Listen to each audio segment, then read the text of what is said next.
It's a point equally salient to the one that you just described in my discussion with Sam. That's what the story of Abraham represents.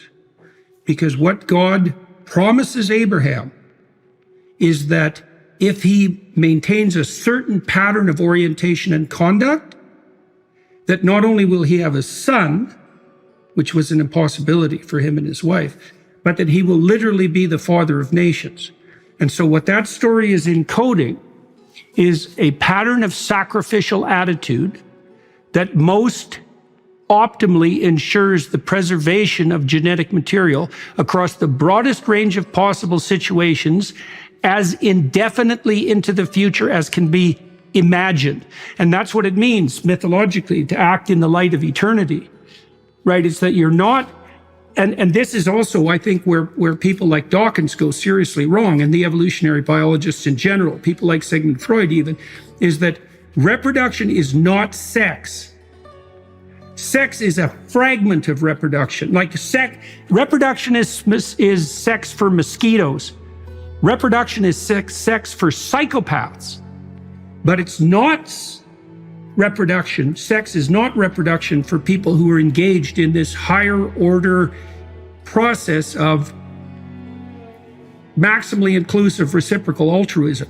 Okay, so anyway, it took me a long time to understand this about the story of Abraham in particular, right? Is that now I gotta add one more thing to that, because I think this is equally revolutionary. So Abraham's behavior is characterized by a particular sacrificial attitude. And that's famously, obviously, and that's a form of work. Sacrifice is a form of work. You're sacrificing the hedonic delights of the present, and perhaps even your orientation towards immediate power, for something approximating a long-term gain and maybe a joint psychological and communal long-term gain.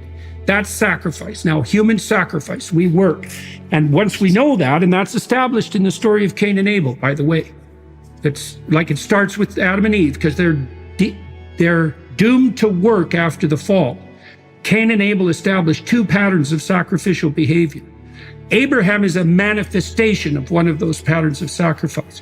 The idea of the sacrifice of that which you love best to facilitate further adaptation is developed extensively in the story of Abraham, with this story of the potential necessity of the sacrifice of Isaac.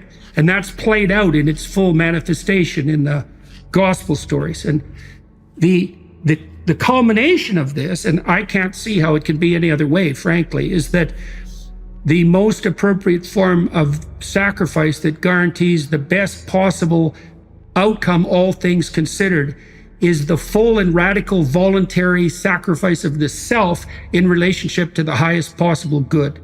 And I think that's what's encoded in the Christian narrative. That's what it looks like to me. It's a limit story, right, of sorts, because it investigates the nooks and crannies of all the dimensions of potential self-sacrifice in service of the highest, and integrates them.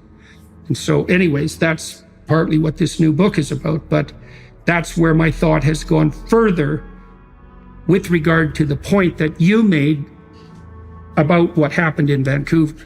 I knew then what you just said, which was that I answered that because I knew that that was the biologically appropriate answer, right? That's where the rubber hits the road, man.